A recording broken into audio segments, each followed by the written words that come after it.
Իսկ ՀԴՄ-ների մասին որ խոսեցիք, այդտեղ էլ պատկերը բավական լավն է ու բոլոր կտրոններով քանակով եթե նայենք 18%-անոց աճ ունենք, հասույթով 11%-անոց աճ ունենք, բայց այստեղ ուրախալին նա է, որ անկանխիկի վարքագիծը կտրուկ փոխվել է առևտրում եւ այս թվերի համեմատ կտրոնների քանակով անկանխիկի 52%-անոց աճ ունենք, իսկ հասույթների 31%-անոց աճ ունենք, այսինքն այս կտրոնների եւ հասույթների ՀԴՄ մեծ մասը ապահովում է անկանխիկի միջոցով, անկանխիկ վճարումների։ Բայց վատ լուր ունեմ ձեզ համար, պարոն Հակոբյան։ Այն որ վարչապետի աշխատակազմից գնացել են բան առնելու, ասել են դե եթե կանխիկով կտակ փողը ուրիշ գին է, եթե քարտով կվճարեք ուրիշ գին։ Հիմա ես ավելի եմ հակվում մեր գործընկերներից ռադիկալ հայացքներ ունեցողներ կան, միշտ որ այդ հայտարարությունը անում է, բան տենց բան անցնում, տենց լարում անցնում դալիճով, այս կանխիկի հարցը պետք է լուծենք։ Ժողովուրդ ինչն է սա, պետք կանխիկ փողը մի հատ կարակ բացատրեք։ Ինչ են անում մարդիկ կանխիկով։ Կաշառք են տալիս, ստվերային առևտուր են անում։ Ասենք ինչ պոզիտիվ բան կա, որ հնարավոր չի անել անկանխիկ փողով։ Բան ծննդին նվեր տալ հնարավոր է, հավելվածով տեղում քարտով փոխանցում ես։ Նվեր, այսինքն ինչ կա, որ նորմալ բնականon կյանքում, որը սահմանված է Հայաստանի Հանրապետության օրենսդրությամբ, հանրային բարոյականության նորմերով եւ այլն եւ այլն։ Ինչ կա, որ հնարավոր չի անել անկանխիկով։ Մի հատ հələ գույքագրեք։ Անկանխիկով որ հնարավոր չի անել։ Չէ՞ մի հատ լուրջ գույքագրեք, որովհետեւ ինչ է նշանակում Երևան քաղաքի կենտրոնում վարչապետի աշխատակազմը գնա առևտուր անի, ասի դե գիտես ընկեր ջան, սենց է մեր մոտ։ Ուրեմն եթե սենց անեք, սենց կանեք,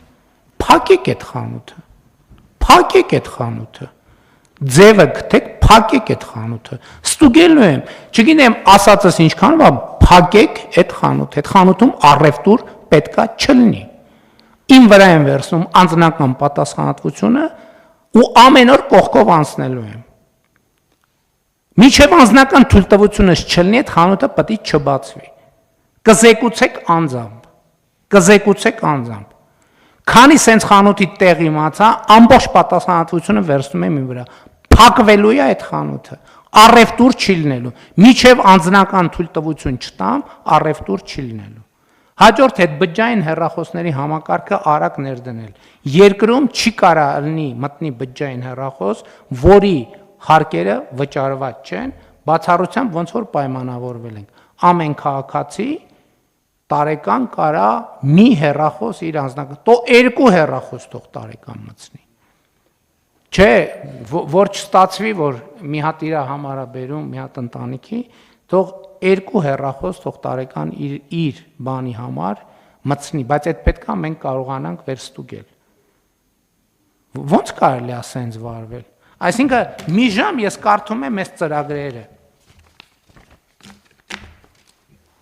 Գյուղերը ցեխերի մեջ կոլոլված,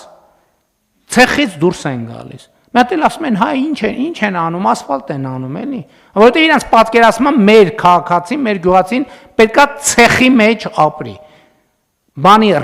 ռեզինի սապոգները միջև ծնգից վերև հակած տնից դուրս գալու համար պետքա էսա։ Ու այն մարդիկ, ովքեր վարվում են, ոնց կարա երկում տենց բան լինի, որ մտնի խանութ, այդքան համարձակություն ունեն մարդիկ։ Ստեղ պետություն չկա, ստեղ կառավարություն չկա, ստեղ բան պետական եկամուտների կոմիտեի բան չկա։ Էս ինչ ձև է ընդհանրապես։ Շատ լավ։ Համեցեք։ Պարոն վարչապետ, դուք որ ընթերցում եք, իմ մեջ sense